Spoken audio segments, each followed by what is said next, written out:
here to talk about patch 13.22, the final patch for, set 9.5. And I'm just going to talk about the current patch, what I thought about it, and I kind of want to go over my overall thoughts of the set itself and how I think it's going to end, and my closing thoughts with it. So let's first start off by talking about patch 13.21b.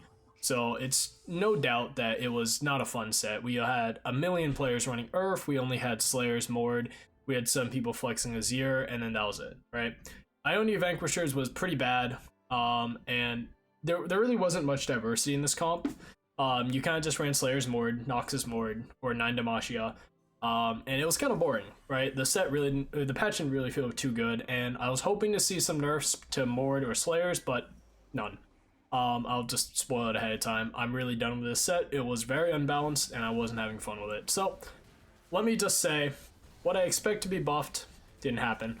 I expected some changes to Mord to be nerfs. I expected Demacia nerfs, maybe some changes to Baron. Baron felt really weak because the only way you played Void at endgame was you kind of just tempoed your way to a top 4 and you just kind of hoped that Baron would stall your team long enough to have a good loss.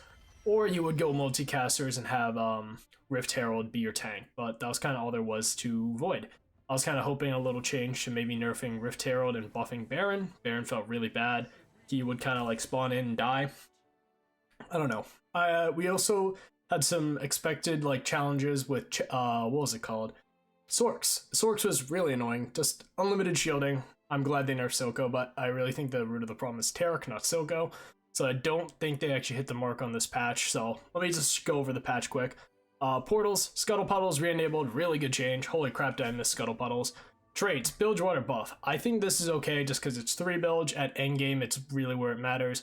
Bilge is kind of often played at higher ranks because they know how to do it, but it's not super good. It's only good when you have 9 Bilge or if you play around Vanks. I don't know how much this is going to change Bilge Water in lower ranks. I think this change is fine. Bruisers, I love to see it by Mortdog. It's a funny change to add 3 because of his Twitch chat. Freljord, fine. Gunners, and okay, I'm gonna say this quick. The Gunner change alone wouldn't be bad, but as you can see a little lower, Zaun also got changed, so I'm not actually a fan of this because I don't believe Jinx got changes. I think this is a very bad change because now we're gonna probably see a lot of Jinx reroll, but I could be wrong. I was wrong about Kai'Sa, although she was very strong. She was definitely outshadowed by Mord. So, Ictal changes. I don't really play Ictal. I think it's fine so long as they don't touch the Grassland, Ictal, or Woodland, so those are kind of fine to me. Alright, champions. None of these matter. 1 cost, I don't really see being too strong. Maybe Alawi just because of Bilge buff, 2-3 Bilge, but other than that, I don't really see much issue here. 2 costs, I think these are also fine. Soraka got nerfed, which is expected because of the Targon Taric comp, so this is kind of expected. Alright, so champions 3 to 4. This is where things kind of get crazy. Darius buffed again, and Rek'Sai buffed again. A little scary. Karma buffed. I think this is fine. Invoker was easily one of the worst comps in the set right now. And that's kind of I think that's fair to say that she deserved a buff. I think this might bring Karma reroll back in, but that's kind of all there is to it. Rek'Sai being buffed is a little scary. Bruisers is already pretty good. Bruiser flex, so I do think this could be a very good solid comp. Fiora buff, not too shocking, but at the same time, they didn't nerf Demacia, so this is like a little spooky. I do think that Fiora definitely needed something, but I also think Demacia as a whole was a little too strong as it is, so I don't know. Silco nerf. So, I said it, I don't like Taric. I think Taric is the main issue with Sorks. I think hitting Silco was bad, but if they had nerfed Taric shielding, it would have been better. I think the fact that Taric can get 12 to like 20,000 shielding at 2-star is absurd. I'm not a fan of that.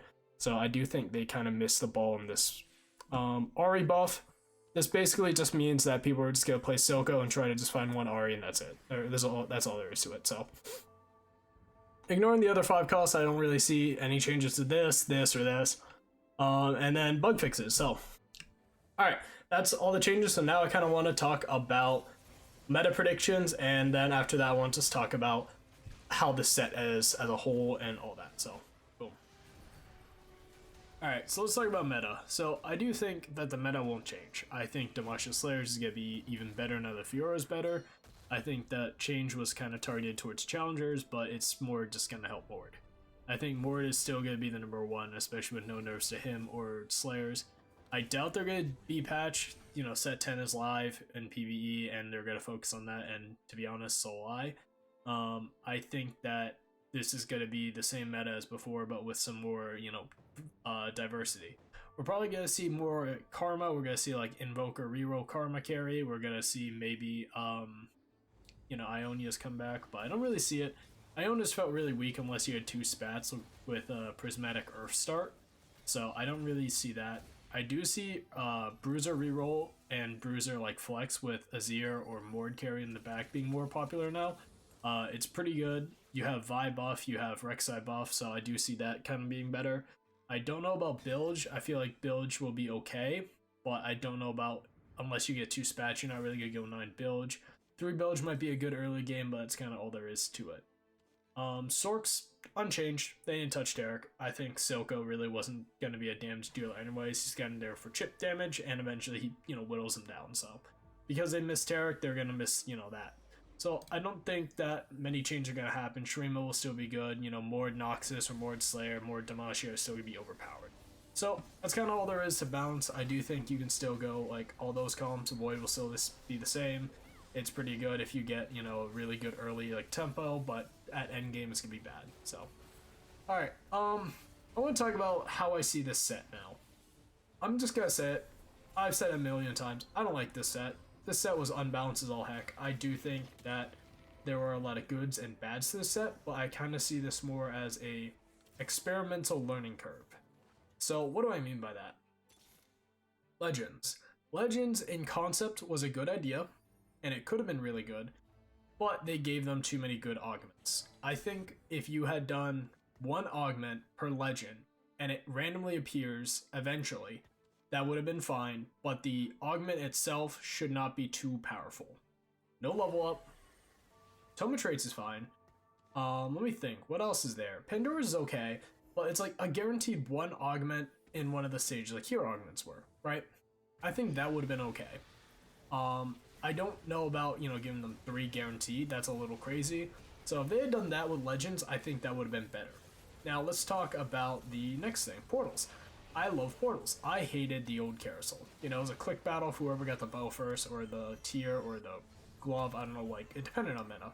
So it's kind of better that that's changed, and I think that is a very good change. The portals were really big. And also the augments, actually. Selecting augments. 1, 2, 3. You have three rerolls per. Amazing. I hated the old reroll system. You gambled sometimes and it just didn't feel good. So I do think there was a lot of good changes and a lot of bad changes. I think for balance, they were kind of more focused on set 10 and just kind of like went crazy, It's kind of all due to the mid set as well. Like they had a really good balance at the end of set 9. But then with the mid set, they kind of lost track of it because a new comp, multiple new comps came in, old comps got removed, and it kind of ruined the flow, right? You had a nice river, but then you added like another path, which then became like a rapid like waterfall, right? So it just wasn't ready. I don't think the idea of mid sets are good, and them removing it is an amazing thing. So I do think that'll make balance really good, and I'm actually really happy they're doing it. So all in all, I think this set needed a lot of work, but I assume they kind of abandoned it. They kind of did the same with set 8.5. There was a million bugs and they just abandoned it. So I do think that set 10 will have a lot of good changes, especially with them keeping the augment system. They're keeping portals. And I think they learned a lot in, set 9.5 and what not to do in the future. So I do think they did good. Set 10 so far feels good. It's fun. Maybe not balanced, but it's PvE. That's fine. So that's kind of all there is to this set. I don't really expect much more content for this, by the way, for set 9.5. I'm kind of done with it. I hit Masters, and I'm happy. I climbed as much as I could, but I then fell. So, it is what it is. I want to play more set 10. I'm having really, a lot of fun with it, and we'll see how it goes. So, I hope you guys really all enjoyed this. I hope you guys learned something with this set as well, and all the stuff I've talked about. I'll be making more content, and maybe I can make some more, tutorials and stuff. So, we'll see. So, I hope you guys all enjoyed, and bye-bye.